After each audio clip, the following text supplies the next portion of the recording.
Essa canção descreve bem o assunto que a gente está falando, né? E vamos seguir falando. Abra sua Bíblia hoje em Êxodo 19. Êxodo 19, e nós vamos continuar na série Culto em Família, amém? Êxodo 19, do versículo 1 a 8. Êxodo é o segundo livro da Bíblia.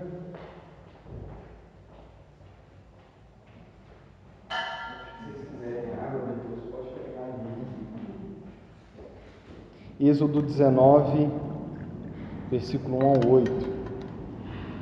Hoje nós vamos falar do culto em família, baseado aqui na história do povo de Deus da época de Moisés. Na verdade, assim que Deus libertou o povo da escravidão do Egito. Êxodo 19, versículo 1 ao 8. Acharam? Bom, antes que a gente leia, eu vou recapitular a história aqui. Semana passada falamos do culto em família e a aliança de Deus com Abraão, né? Vimos como que Deus prometeu para Abraão dar para ele um filho, na verdade muitos filhos, que os filhos dele se tornariam uma grande nação, né? Um país grande, e através da família de Abraão, dos descendentes dele, dessa grande nação, abençoaria todas as famílias da terra. E vimos que Deus abençoaria todas as famílias da terra porque o Salvador do mundo nasceria dos descendentes de Abraão. Seria, descendente de Abraão. Milhares de gerações depois nasceria o Messias, o Salvador do mundo, né? E nós sabemos que José era o descendente de Abraão. E vimos um pouco que os descendentes de Abraão se tornaram uma grande nação. Por causa de uma fome, desceram para o Egito e foram morar no Egito, por causa da fome que houve na época dos filhos, né? E principalmente na época em que José se tornou governador do Egito. Então a família desce para lá, e José, um dos filhos de Jacó, criou uma amizade muito grande com o faraó do Egito, a ponto de o faraó deixar tudo na mão de José. O faraó só ficava de perninha para o ar e José administrava tudo. Só que a Bíblia diz que tanto José quanto esse faraó, que era amigo dele, morreu. E o novo faraó que assumiu, a Bíblia diz que não conhecia José. Ou seja, não conhecia a história que o antecessor dele tinha com a família, com José e a sua família, né? Porque havia uma harmonia, né? O faraó, que era amigo de José, sabia que a família de José não ia se rebelar nem nada. Mas esse novo faraó que assumiu ficou com medo, não conhecia a história bonita que os descendentes de Abraão tinham com o povo do Egito, e decidiu então escravizar a família de Abraão, os descendentes de Abraão, que a essa altura já era o povo de Israel, né? Israel por causa do novo nome que Deus deu a Jacó, né? A partir de agora você se chamará Israel. E aí Jacó teve 12 filhos e ficou conhecida como a nação de Israel, né? Os filhos de Jacó. Então eles se tornaram escravos e ficaram escravos por 400 anos no Egito. Até que em Êxodo 3, Deus aparece para Moisés, chama Moisés e diz: eu vou usar você para libertar o meu povo da escravidão. E aí nós lemos a semana passada rapidamente que Deus se revelou a Moisés dizendo: eu sou o Deus dos seus antepassados, eu sou o Deus de Abraão, de Isaque e de Jacó, esse é o meu nome. Quando você for lá libertar o povo, você vai dizer que o Deus de Abraão, de Isaque e Jacó te enviou. E quando perguntarem qual é o nome desse Deus, o nome desse Deus é: eu sou o Deus de Abraão, Isaque e Jacó. Eu sou o Deus da família dos seus antepassados, eu sou o Deus de vocês. E Deus então vai e usa Moisés para libertar o povo do Egito. Então vou adiantar a história. Deus liberta o povo do Egito, atravessa o Mar Vermelho, né? Uma das cenas mais esperadas da novela que passou na época da Record, né? O Mar do faraó lá, esqueci o nome da novela, era lá os 10 mandamentos, né? Eu acho que eu nem cheguei a ver a cena, mas uma das cenas mais esperadas era o Mar Vermelho abrindo. O Mar Vermelho foi o último obstáculo na libertação deles. Deus abre o Mar Vermelho, eles atravessam o Mar Vermelho, e do outro lado estavam sãos e salvos. E eles começam a caminhada até a Canaã, até a terra prometida. E no meio do caminho eles param no Monte Sinai, o famoso Monte Sinai que existe até hoje, né?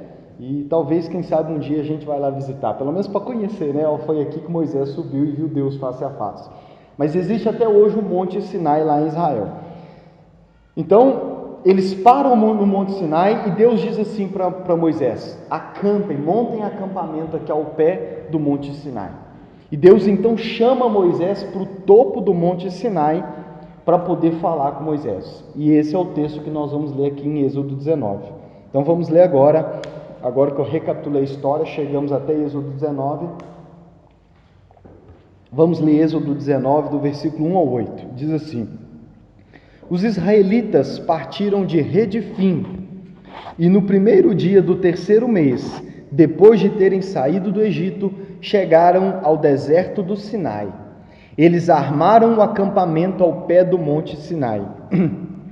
E Moisés subiu o monte para se encontrar com Deus.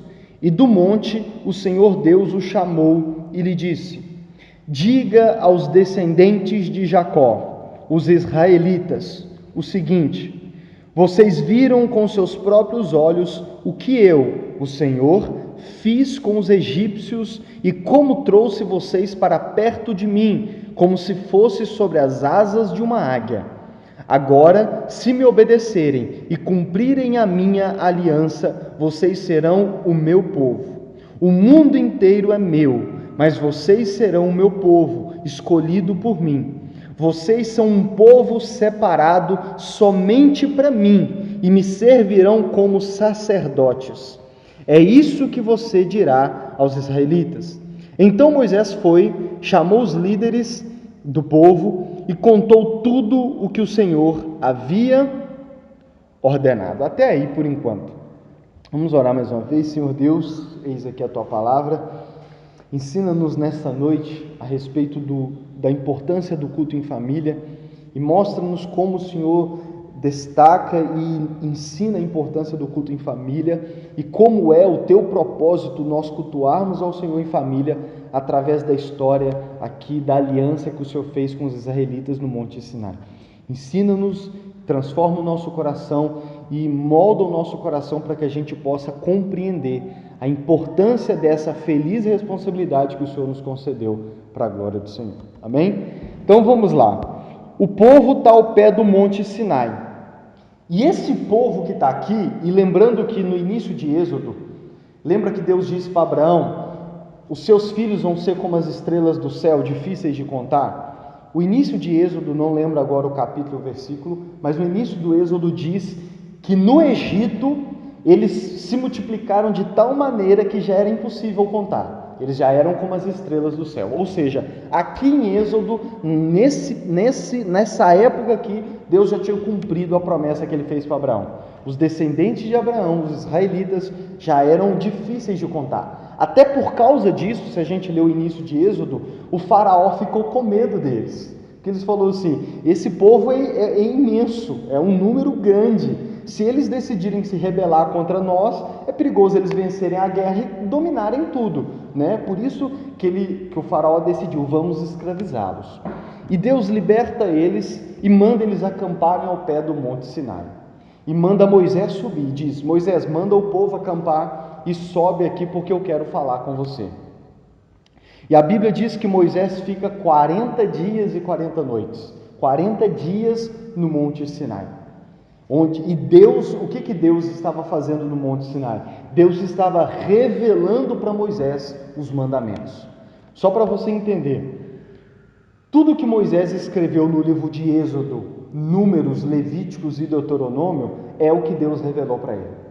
O que nós temos escrito aqui no livro de Êxodo, Levítico, Números e Deuteronômio, tudo que a gente lê, inclusive o que a gente está lendo aqui agora, é o que Deus falou com Moisés durante esses 40 dias. E eu acredito particularmente que o que Moisés escreveu no livro de Gênesis também foi lá no Monte Sinai que Deus contou para ele. Amém? Então, resumindo, O que nós temos nos 5 primeiros livros da Bíblia, Gênesis, Êxodo, Levítico, Número e Deuteronômio, Deus revelou para Moisés, contou para Moisés nos mínimos detalhes durante esses períodos de 40 dias e 40 noites. Amém? Em que ele estava no Monte Sinai. Então, o que Deus estava fazendo no Monte Sinai? Deus estava se revelando para Moisés. Deus estava dando a Moisés os mandamentos. Amém? As leis, as orientações, todas as regras e mandamentos que nós lemos nos 4 livros da Bíblia, né? Êxodo, Levítico, Número e Deuteronômio. Deus estava revelando para Moisés naquele dia lá no Monte Sinai. E esses mandamentos, todos esses mandamentos, que é cheio de detalhes, né, principalmente Levítico, é cheio de detalhes de medida, de como que ia construir a arca, como que ia construir o tabernáculo, cheio dos detalhes que a gente lê, principalmente em Números e Levítico, foi resumido nos 10 mandamentos, os famosos 10 mandamentos, que nós vamos ler no capítulo 20 de Êxodo. No capítulo seguinte aqui vai estar registrado os 10 mandamentos, os famosos 10 mandamentos. Os 10 mandamentos, eles resumem todos os outros mandamentos de Deus. Se a gente for estudar, a gente vai ver que todos os outros mandamentos se resumem nos 10 mandamentos. E na verdade, milhares de anos depois, Jesus ainda resumiu os 10 mandamentos em 2, que é amar a Deus sobre todas as coisas e o seu próximo como a ti mesmo. Então, todos esses 4 livros, depois de Gênesis, que nós temos, são resumidos nos 10 mandamentos. Os 10 mandamentos são resumidos em 2 mandamentos: amar a Deus sobre todas as coisas e o teu próximo como a ti mesmo. E só para a gente entender, 2 coisas que eu quero destacar e enfatizar aqui. Primeiro, o que eram os mandamentos? Não deixa eu começar com os mandamentos. O que Deus fez ao revelar os mandamentos? A primeira impressão que nós temos quando a gente lê os mandamentos de Deus é de que são apenas regras que Deus dá para a gente. O que são os mandamentos, Lucas? Os mandamentos regras e proibições de Deus. A maioria das pessoas acha que os mandamentos de Deus são proibições, são regras que nós somos obrigados a seguir. Embora seja também, mas eu estou dizendo que às vezes a gente tem uma imagem negativa de mandamentos. Nós, principalmente brasileiros, nós somos acostumados a ver regras de maneira sempre negativa. Qualquer regra, seja a regra mínima. Às vezes, no nosso local de trabalho, tem lá uma regra lá: ao sair, apague todas as luzes. Às vezes a gente implica com essa regra. Não, mas para que também tem que sair apagando? A gente não consegue seguir regras simples. A gente sempre olha para regras, para mandamentos como algo negativo, como coisa que a gente tem que seguir. Nós como filhos, né? E aqueles que têm filhos sabem que os filhos também são assim. Você pede ele uma regra simples, você pede ele para fazer algo simples e eles têm que sair batendo porta, porque isso é um resultado de nós sermos pecadores. Esse um sinal do nível de pecador que nós somos. Nós não gostamos de fazer o que é certo. Amém? Nós não gostamos. Seja o mais simples. Às vezes é uma coisa simples. Às vezes a mãe pega essa garrafa e põe lá na cozinha. E às vezes a gente acha uma dificuldade tão grande em seguir as regras. Então nós temos o costume de olhar, principalmente no que diz respeito às regras de Deus, os mandamentos de Deus, a Bíblia toda em si, e olhar como um livro apenas de proibições, como um livro chato, como um livro onde Deus registrou lá tudo o que Ele nos proíbe de fazer. Mas em primeiro lugar eu quero ajudar você a entender que quando Deus deu os mandamentos para Moisés e para o seu povo, Ele estava revelando a sua vontade para o seu povo. Os mandamentos de Deus revelam a vontade de Deus. Amém? Revelam a vontade de Deus.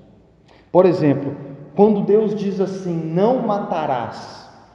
Quando Deus diz, não matarás, que é um dos 10 mandamentos. O que Deus está revelando a respeito do caráter dele através desse mandamento?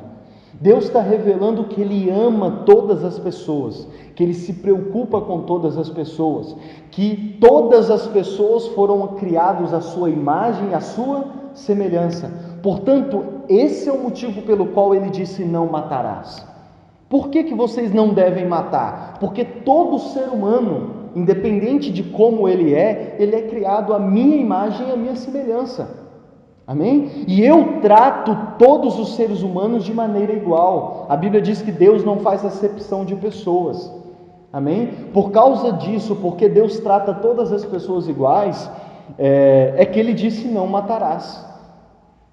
A Bíblia diz que Deus diz: só eu tenho o poder de tirar e dar a vida. Sou eu quem dou a vida e somente eu posso tirar. Porque se eu sou o autor da vida, eu tenho o direito de tirar, mas só eu tenho o direito de tirar.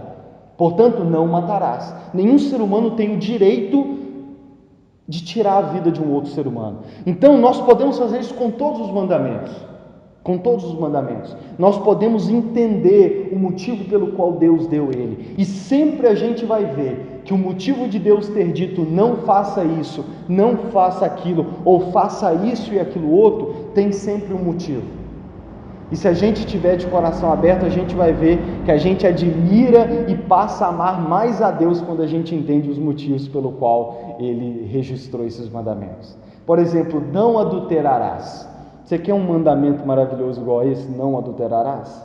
Por que não adulterarás? Porque lá no início Deus criou o homem e a mulher e disse: deixará o homem o seu pai e a sua mãe e se tornarão uma só carne. Por isso Deus disse: não adulterarás. Porque Deus instituiu o casamento. Amém? Deus instituiu o casamento e disse: quando o homem se junta com a mulher, eles se tornam uma só pessoa.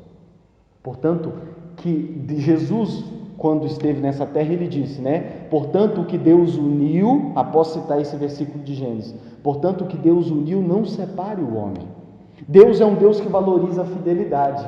Deus é um Deus fiel, Deus é um Deus leal. A Bíblia diz que ainda que a gente seja infiel, Deus permanece fiel, porque Ele não pode negar quem Ele é. Deus é um Deus fiel, Deus é um Deus de fidelidade.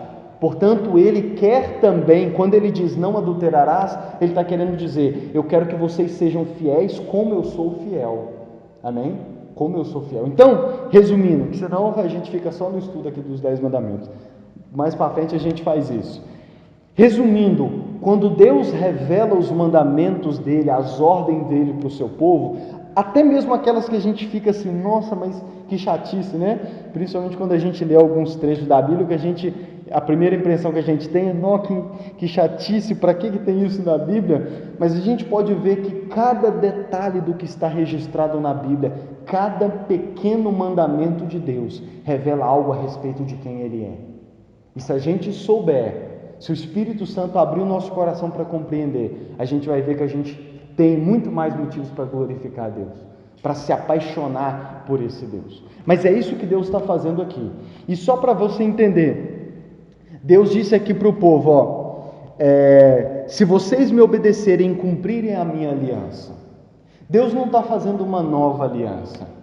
É a mesma aliança que Ele fez com quem? Com Abraão. Lembra que Ele fez a aliança com Abraão, renovou ela com Isaac, depois reafirmou ela com Jacó, e agora Deus está reafirmando novamente com os descendentes de Jacó, de Isaac e Abraão. Deus está reafirmando a aliança. E detalhe, além de reafirmar a aliança, Deus está dando novos detalhes a respeito dessa aliança. Amém? Algumas coisas Deus já havia dito para Abraão, Isaac e Jacó. Outras agora Ele está revelando para o seu povo aqui no Monte Sinai. Então Deus chama o povo e dá para eles os mandamentos. Deus revela o seu caráter através dos mandamentos. Quando a gente estuda os mandamentos, a gente primeiro conhece a Deus. Amém? É por isso que nós conhecemos a Deus através da Bíblia. É por isso que nós dizemos que Deus se revelou ao mundo através das Sagradas Escrituras. Porque Deus se revela através dos seus mandamentos. Amém?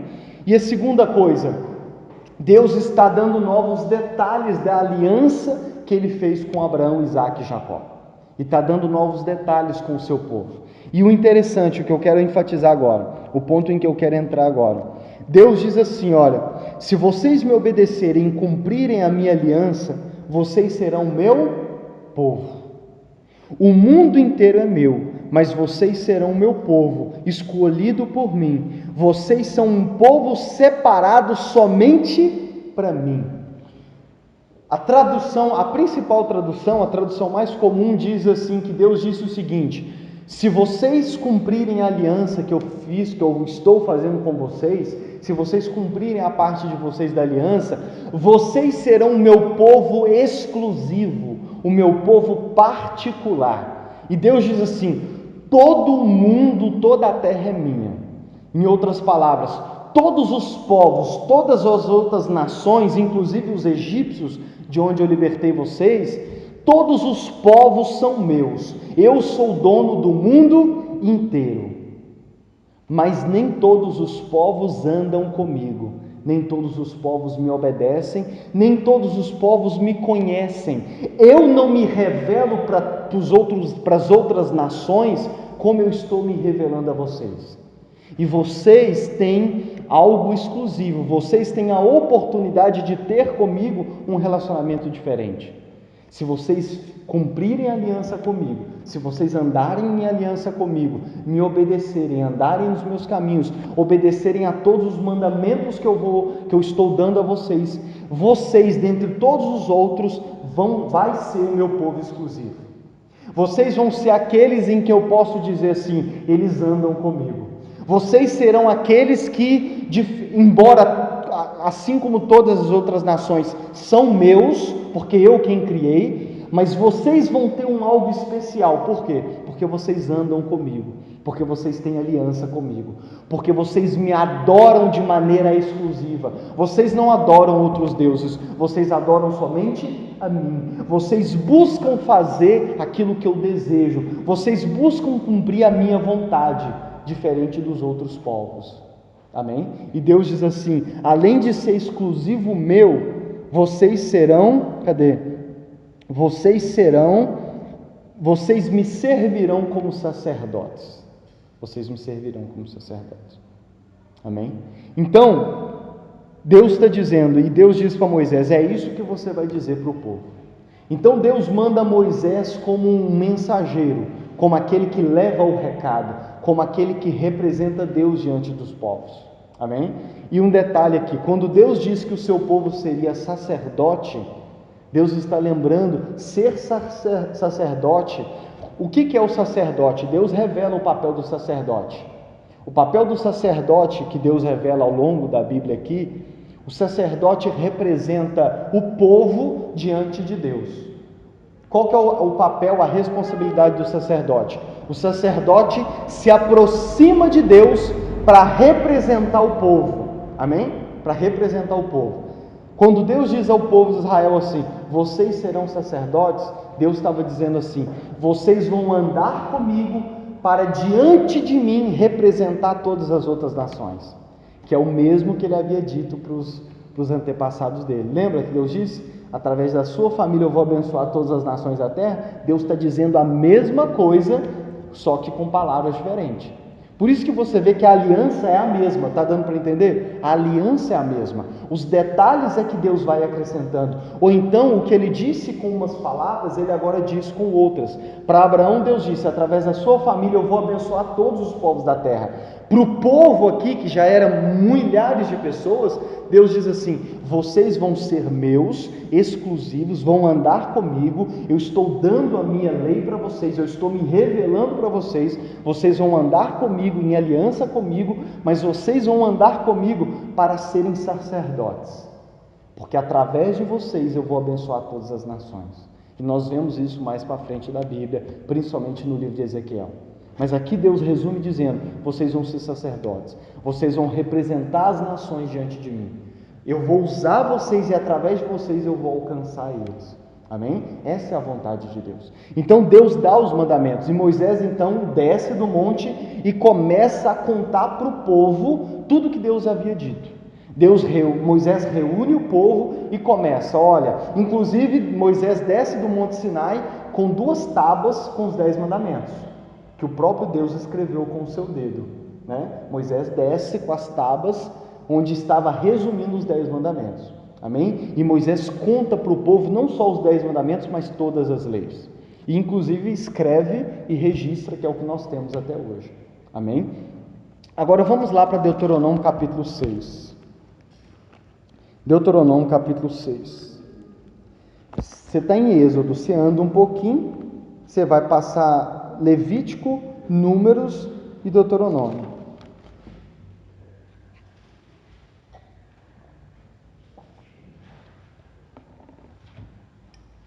Êxodo, Levítico, Números, Deuteronômio.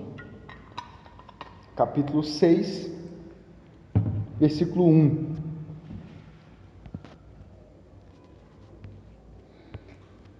Então, resumindo até aqui, Deus liberta o seu povo, abre o mar vermelho para que eles atravessem, e quando eles estão começando a caminhada até a terra prometida, Deus manda eles pararem ao pé do Monte Sinai.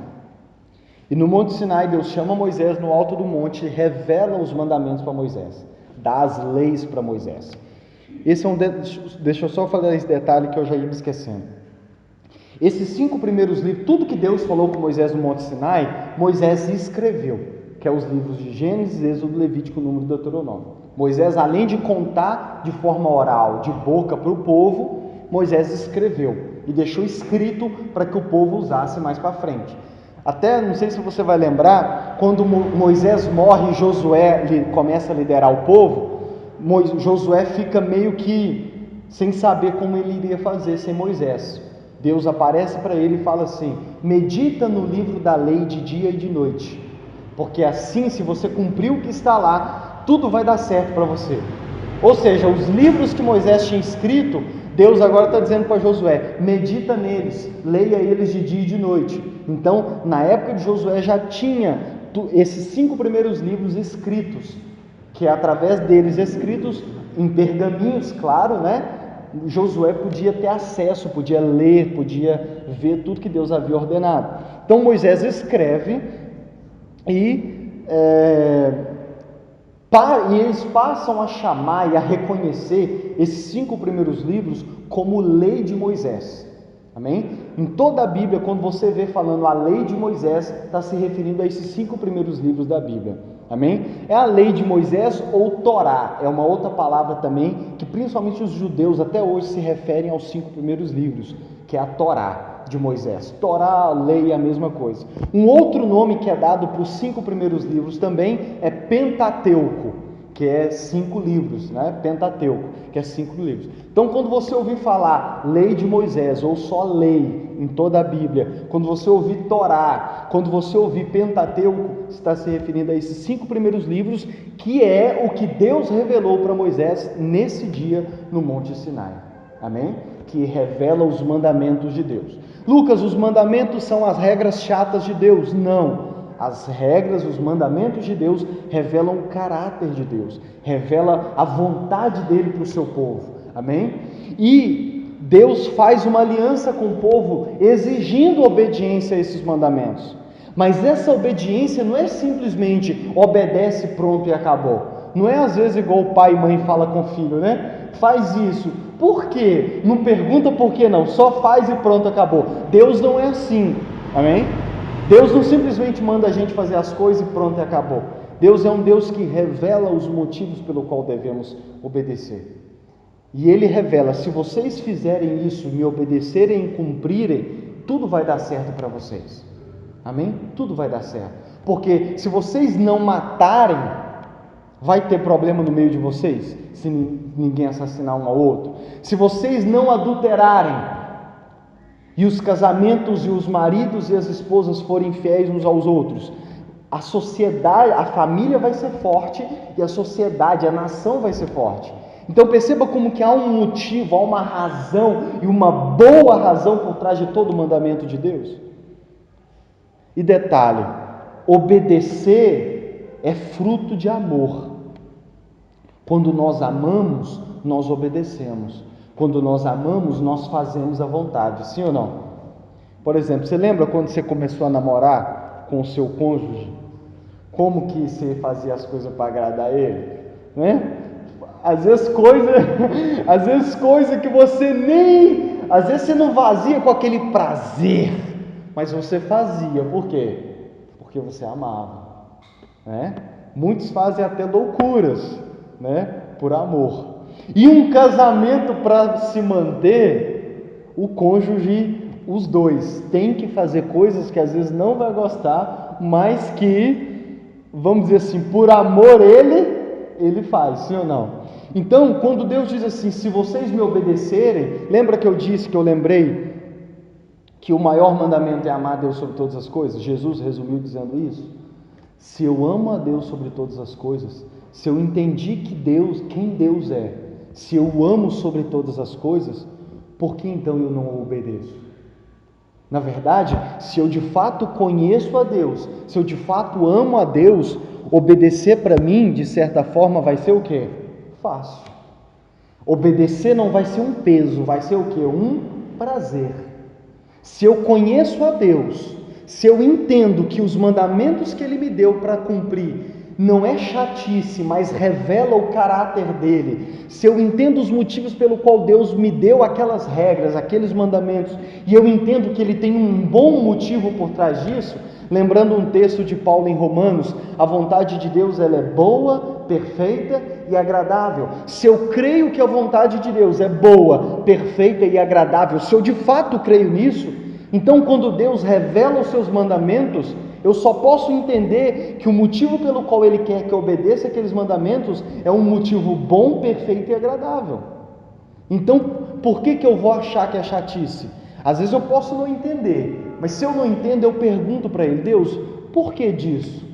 Mas no final, se eu de fato amo e eu creio que a vontade dEle é boa, perfeita e agradável para a minha vida, eu vou obedecer. Amém? Eu vou obedecer. Então, essa é uma frase que eu quero que a gente marque. Obediência é fruto do amor. Amém? Eu quero que a gente guarde essa frase. Obediência é fruto do amor. Se eu amo, eu obedeço. Jesus um dia disse isso. Jesus disse, se vocês me amarem, vocês vão obedecer os meus mandamentos. Eu não obedeço para provar que eu amo Ele. Jesus não é um cara que fica assim, faz isso para mim e você vai provar que me ama. Não. Jesus se revela a nós, Ele conquista o nosso coração, e a partir do momento em que nós nos apaixonamos por Ele e passamos a amá-lo sobre todas as coisas, eu desejo obedecê-lo. Obedecer não se torna mais um peso, mas se torna um prazer. Amém? Se torna um prazer. Recentemente eu escrevi um texto no meu Instagram sobre isso, sobre a ordem de alguém ser um desejo. Você já deve ter dito aquela frase, seu desejo é uma ordem, né? No caso de Jesus, nós podemos inverter. A ordem dele se torna um desejo para nós. Por quê? Porque primeiro nós o amamos. Segundo, porque sabemos que por trás dessa ordem existe uma vontade que é boa, perfeita e agradável. Amém? Então, esse é um resumo. Vamos ler Êxodo 6 agora. Lucas, o que isso tem a ver com o culto em família? Nós vamos ver agora.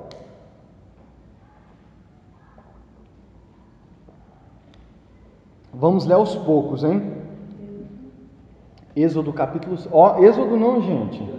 Deuteronômio. Desculpa, é Deuteronômio. Êxodo nós já passamos, é Deuteronômio. Deuteronômio capítulo 6, versículo 1.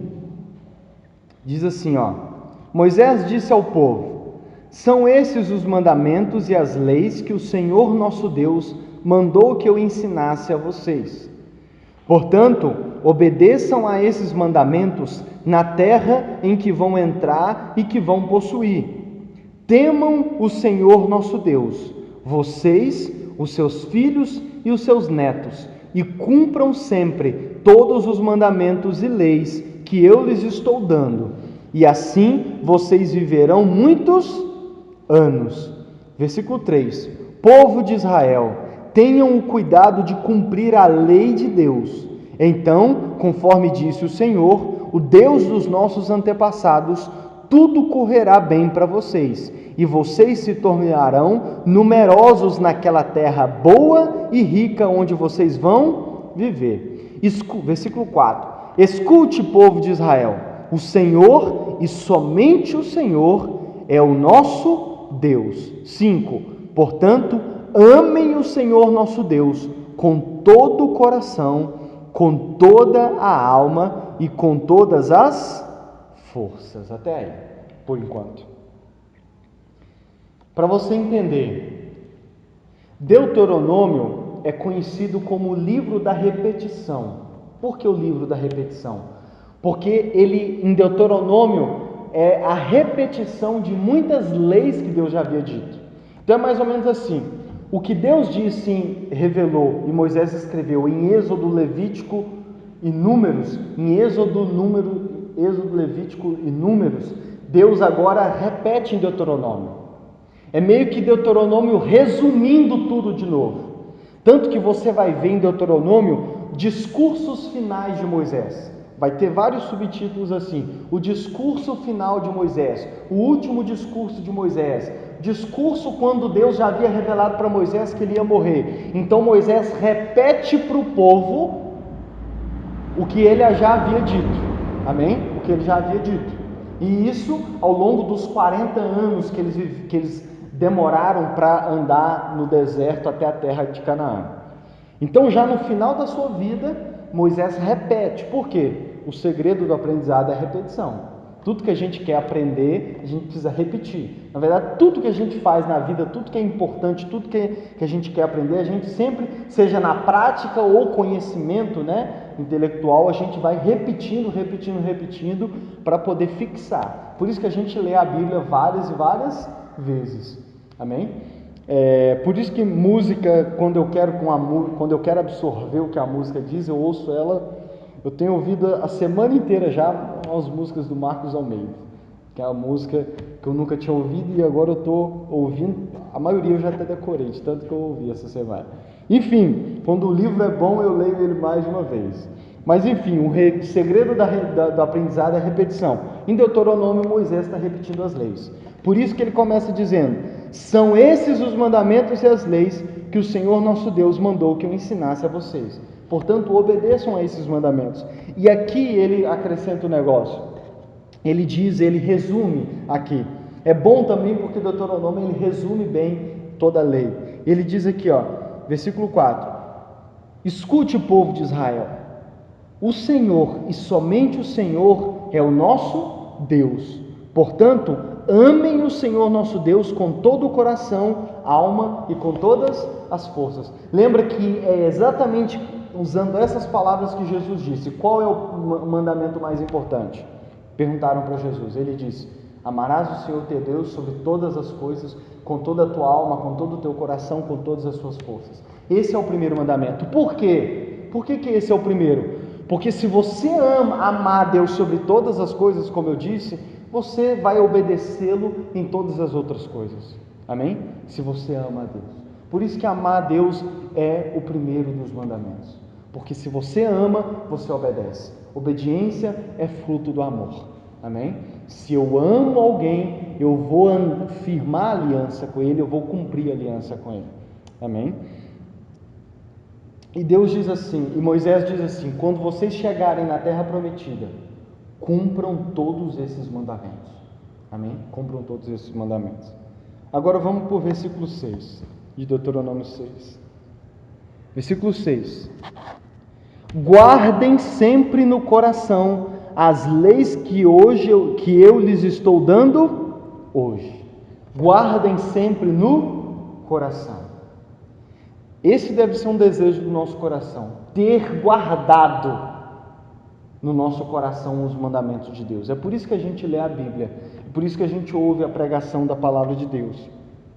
Versículo 7 agora: e não deixem de ensiná-los aos seus filhos. Está aqui o culto em família, chegou. O que Deus diz? O que Moisés diz para o povo? Todos esses mandamentos, que é a vontade de Deus, guarde no seu coração. Em primeiro lugar, guarde no seu coração. Obedeça você a Deus. Ame você a Deus. Ame Ele sobre todas as coisas. Tenha Ele como Senhor da sua vida. E guarde a lei no coração. Cumpra a lei. Usando o que Deus disse para Josué: medita nele de dia e de noite.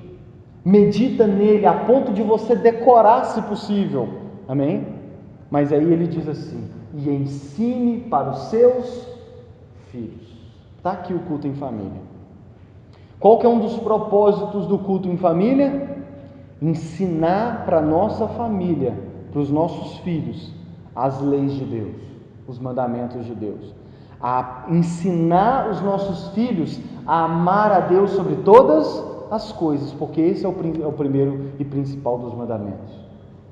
Amém? Então, uma das coisas que nós devemos fazer no culto em família é ler a Bíblia e, através disso, ensinar os nossos filhos e a nossa família as leis de Deus, os mandamentos de Deus. Então, seja como marido, como líder da casa, seja como casal, como líder da casa com os nossos filhos, nós precisamos, em primeiro lugar, guardar a lei de Deus no nosso coração, andar com Deus, mas também é nossa feliz responsabilidade ensinar para os nossos filhos. E aqui deixa eu entrar numa outra coisa.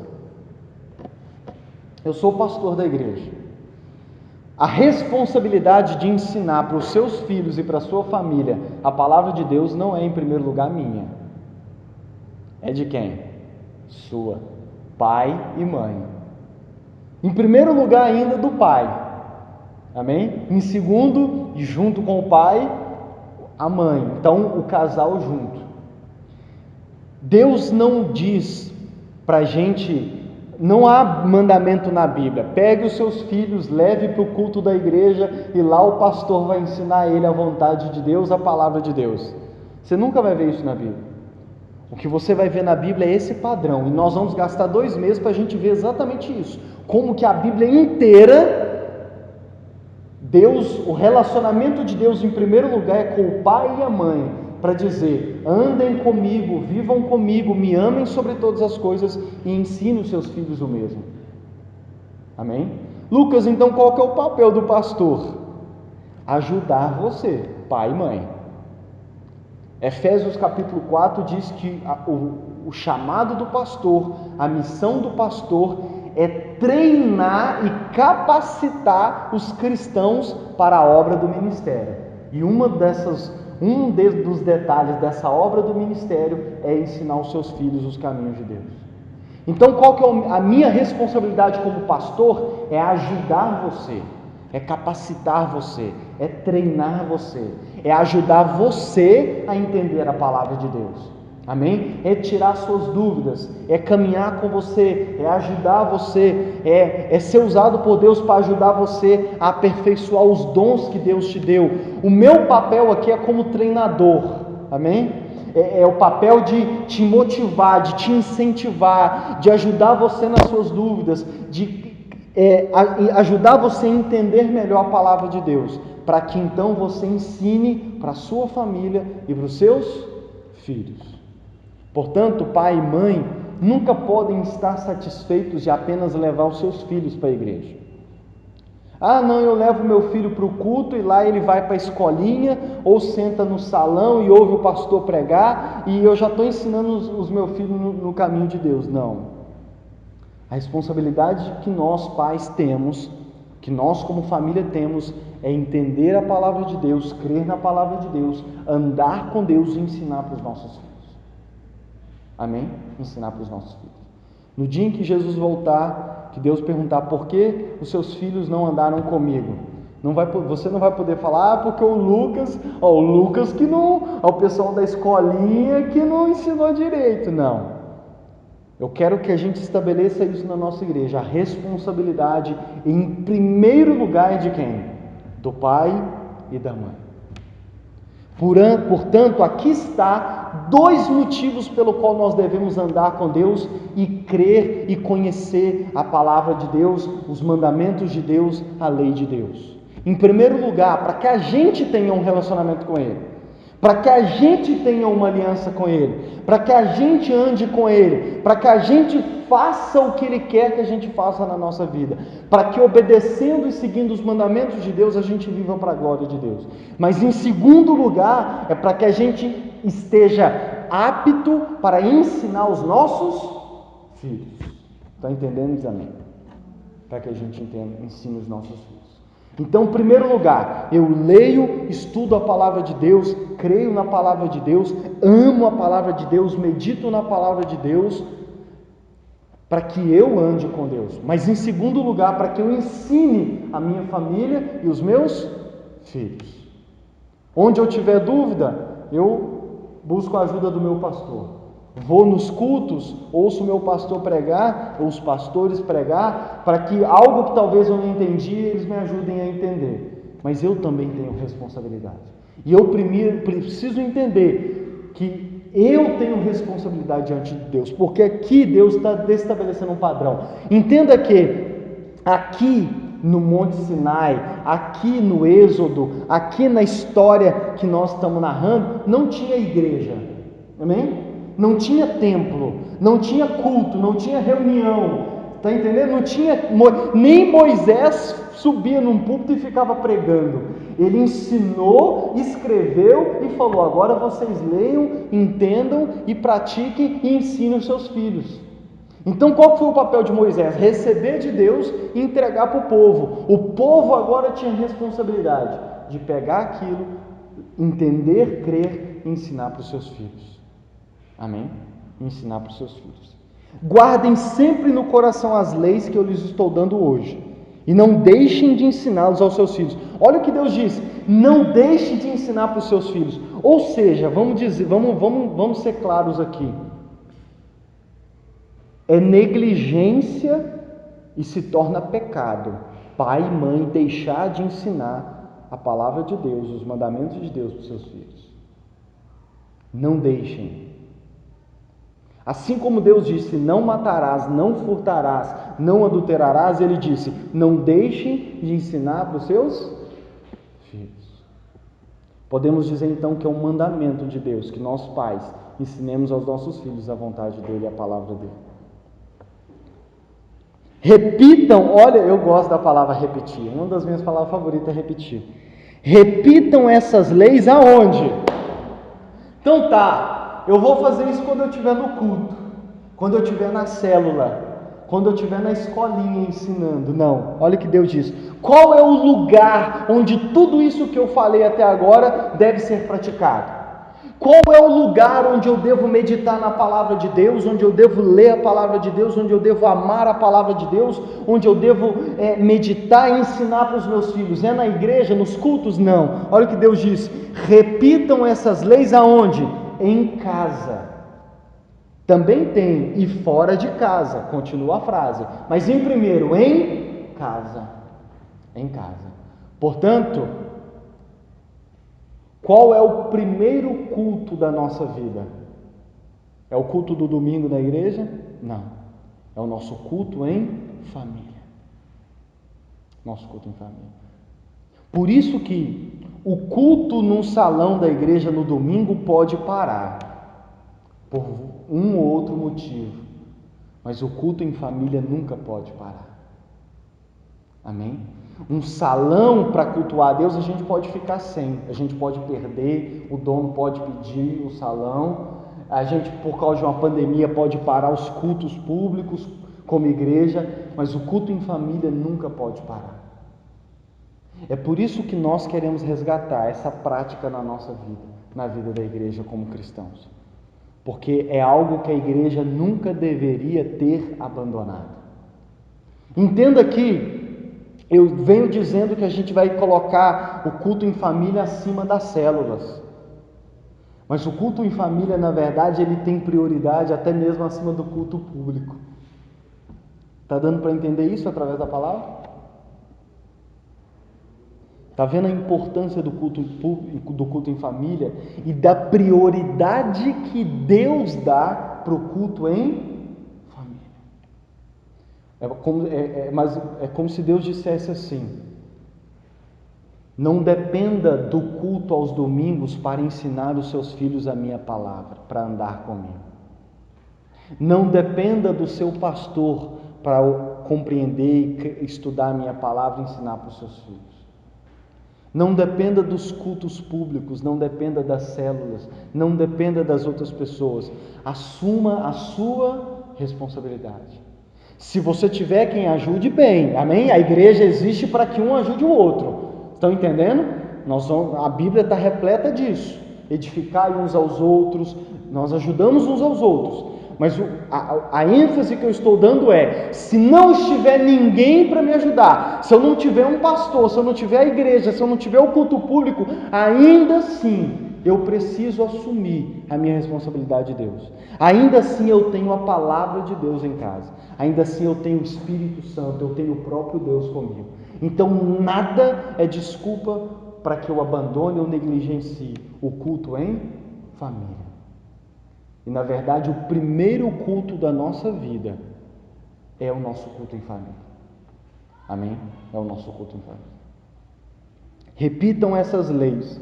Isso aqui é importante também.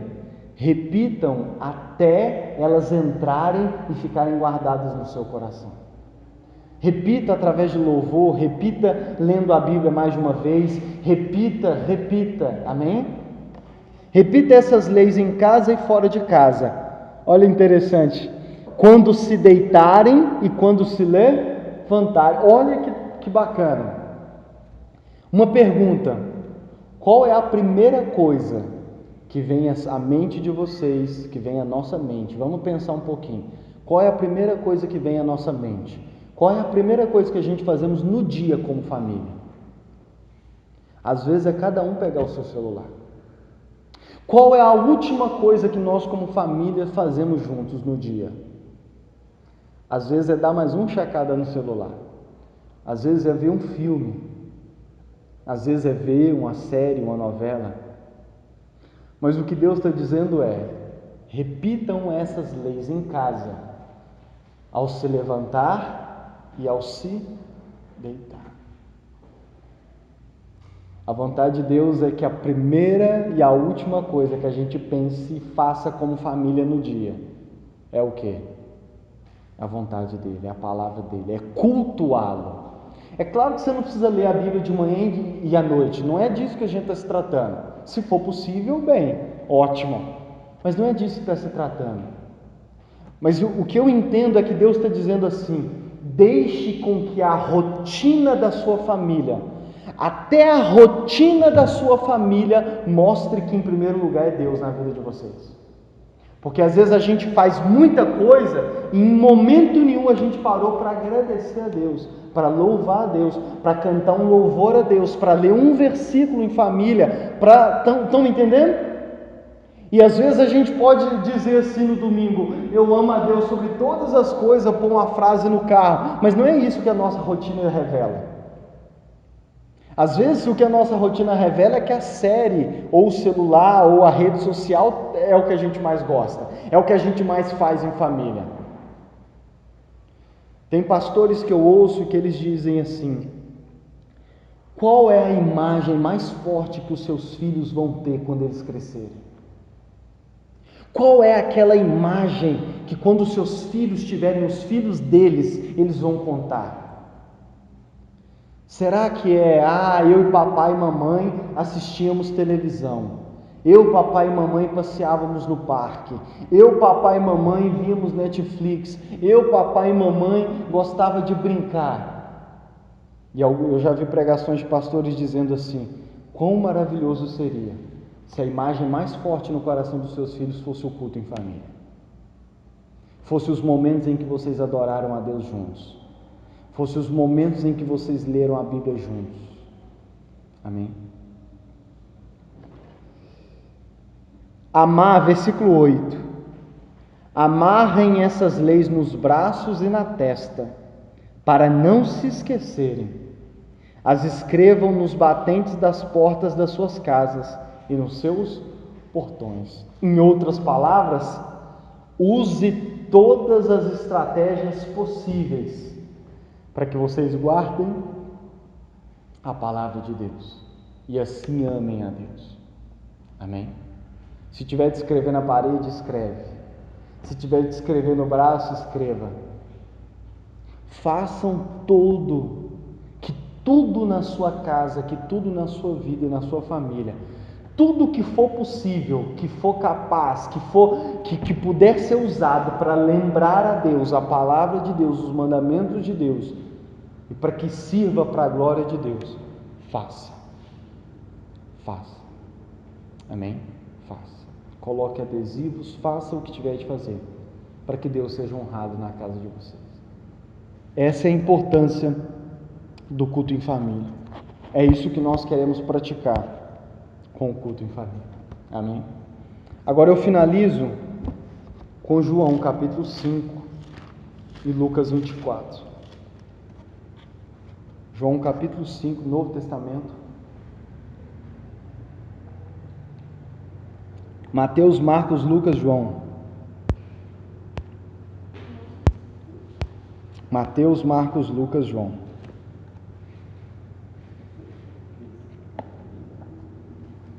João 5, versículo 39.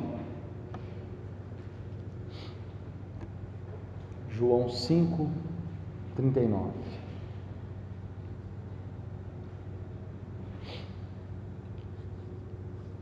Antes de ler, lá em Êxodo 19 e em Deuteronômio 6 também, nós lemos um versículo onde Deus disse assim: lembrem-se que eu os libertei da escravidão do Egito, como asas de águia, amém? Eu libertei vocês, vou levá-los para uma terra rica. Portanto, através dos mandamentos, me obedeçam e lembrem-se que eu os libertei. Em Deuteronômio capítulo 6, eu não vou ler, mas leia o capítulo inteiro na sua casa, como dever de casa essa semana. Deus vai dizer assim: quando vocês chegarem na terra, os seus filhos vão perguntar: que leis são essas? Que leis são essas? E vocês vão dizer, quer ver? Deixa eu ler rapidinho, não precisa abrir não, deixa que eu volto.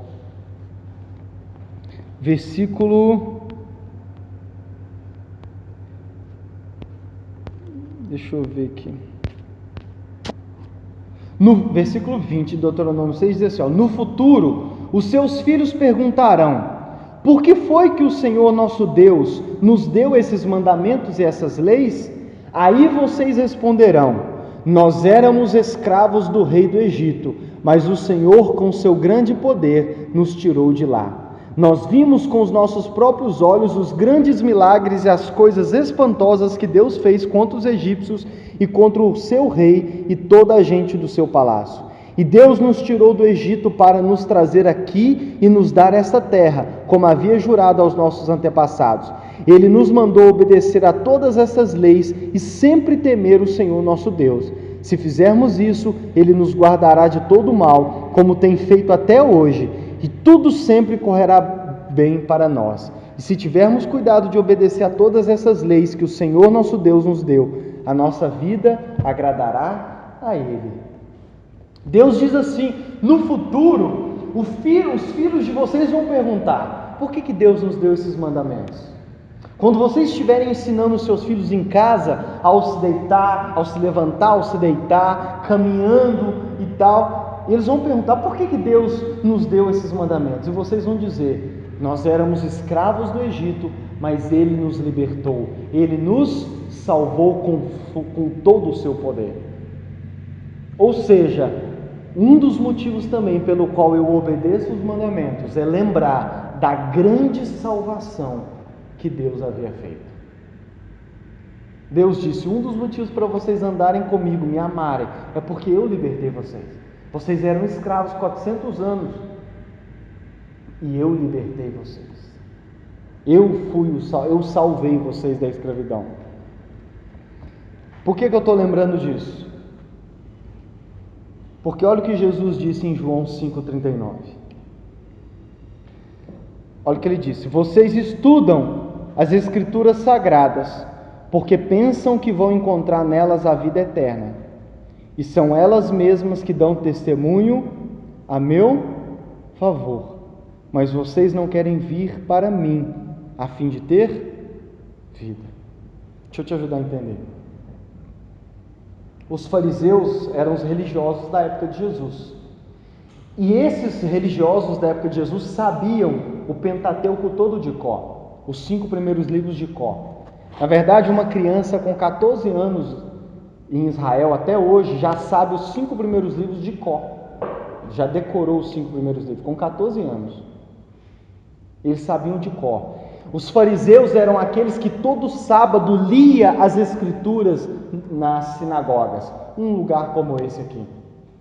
Eles andavam estudando e viviam estudando. E olha o que Jesus diz para eles: vocês estudam as escrituras, o que é algo bom. Até aqui nós vimos que Deus quer isso de nós. Mas Jesus está repreendendo os fariseus dizendo: vocês estudam as escrituras porque pensam que estudando as escrituras vocês vão encontrar a vida eterna. Aí Jesus diz assim: mas as escrituras falam de quem? De mim. Só que eu estou aqui e vocês estão fugindo de mim. Vocês não querem me receber. O que eu quero dizer com isso? Nós precisamos ensinar os nossos filhos a não matar, não roubar, não adulterar. Os mandamentos de Deus, todos. A Bíblia nós precisamos ensinar para os nossos filhos. Mas uma coisa nós precisamos entender e ensinar também para os nossos filhos. Toda a Bíblia fala de quem? De Jesus. Toda a Bíblia aponta para Jesus. Só para você entender um exemplo, quando lá no Antigo Testamento Deus deu as leis do sacrifício de animal, quando Deus disse assim: quando alguém for pego em pecado, quando alguém tiver um pecado, pegue um animal sem defeito, sem mácula, perfeito, um cordeiro, sacrifique ele, e quando sacrificar, vocês vão ser perdoados do pecado. Quando Deus instituiu essa lei, Ele já estava apontando que um dia, futuramente, Deus iria enviar Jesus como cordeiro perfeito de Deus, sem mancha, sem pecado, sem mácula, e Ele iria ser sacrificado para perdoar os nossos pecados. Todo o Antigo Testamento, toda a Escritura aponta para Jesus.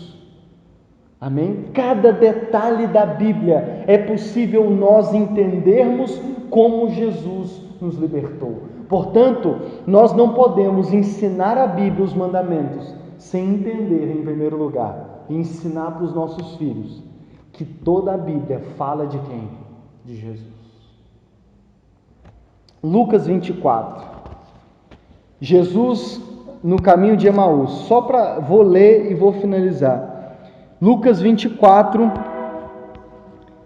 versículo 25 a 27, diz assim: então Jesus lhe disse: como vocês demoram a entender e a crer em tudo que os profetas disseram. Tudo que os profetas disseram é todo o Antigo Testamento. Então olha o que Jesus está dizendo para 2 discípulos no caminho de Emaús: como vocês demoram a entender tudo que o Antigo Testamento falou. Aí o versículo 26: pois era preciso que o Messias sofresse e assim recebesse de Deus toda a glória. E começou a explicar todas as passagens das Escrituras Sagradas que falavam de quem? Dele, iniciando com os livros de Moisés, os 5 primeiros, e os escritos de todos os profetas. Aqui é os discípulos no caminho de Emaús, já sem esperança, tristes porque Jesus havia morrido. Jesus aparece para eles e, em primeiro lugar, eles não perceberam, não puderam entender que era Jesus. Jesus vira para eles e disseram assim: vocês estão sem esperança, desacreditados, cabisbaixos, tristes, porque vocês não entenderam tudo que os profetas disseram. Em outras palavras, vocês leram o Antigo Testamento, mas não entenderam o que ele queria dizer. Acaso não era necessário que o Messias sofresse e morresse? Isso estava lá em Isaías 53, lembra disso?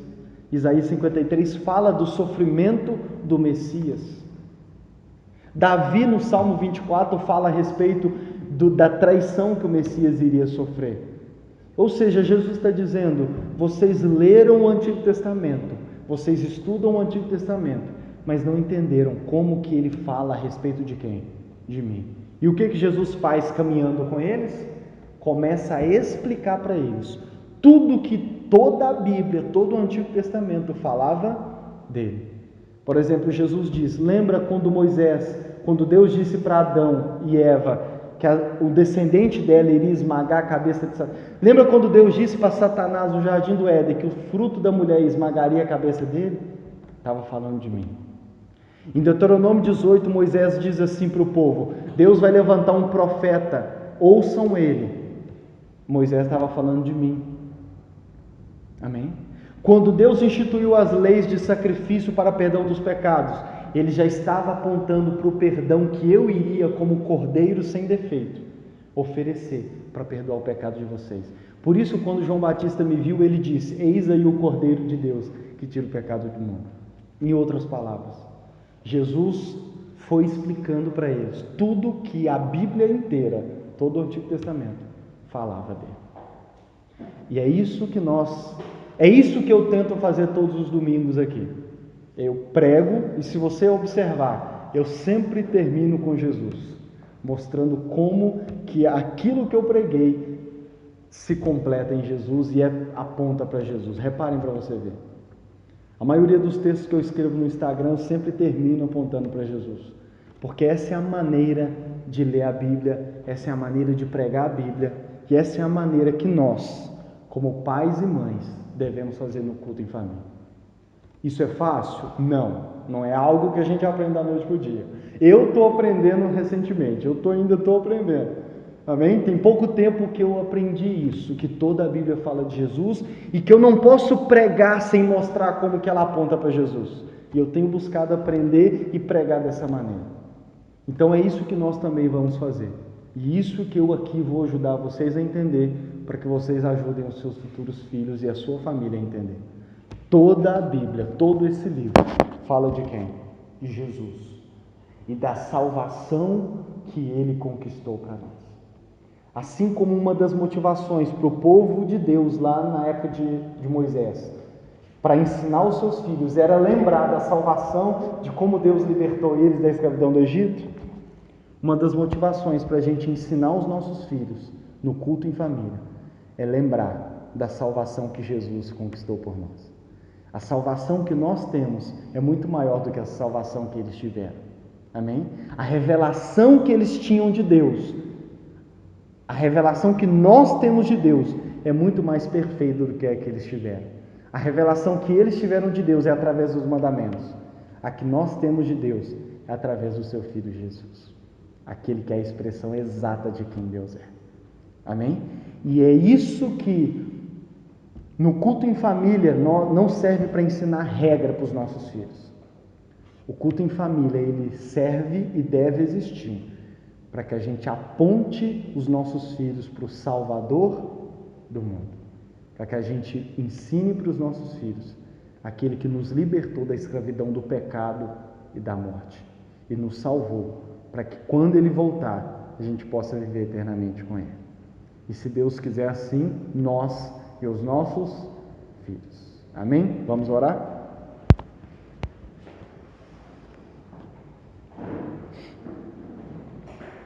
Senhor Deus, nós queremos te agradecer por essa noite. Nós vimos nessa noite a importância dos mandamentos e a maneira como o Senhor se revelou nos seus mandamentos e a maneira como o Senhor definiu a maneira como o Senhor quer que a gente cultue ao Senhor, leia a Tua palavra, leia a Bíblia, leia os Teus mandamentos, guarde no nosso coração e ensine para os nossos filhos. Que antes de ser num culto público como esse, antes de ser com a ajuda da escolinha da igreja, antes de ser com a ajuda das células dos pequenos grupos, seja na nossa casa, no nosso lar, no culto em família.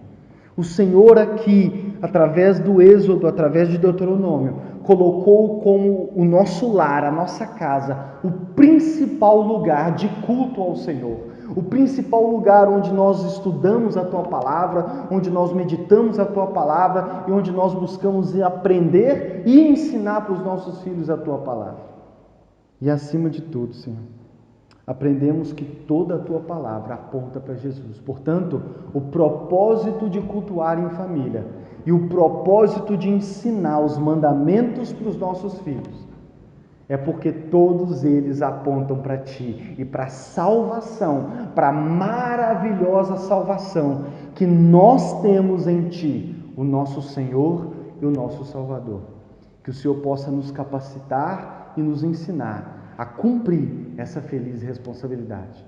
E que possamos não só viver com o Senhor, mas apresentar o Senhor, nosso Senhor e Salvador, para os nossos filhos. E que possamos ver os nossos filhos, assim como nós, crer em Ti, crer no Teu Evangelho e viver eternamente com o Senhor quando o Senhor voltar. É isso que nós queremos, é isso que nós desejamos. Amém.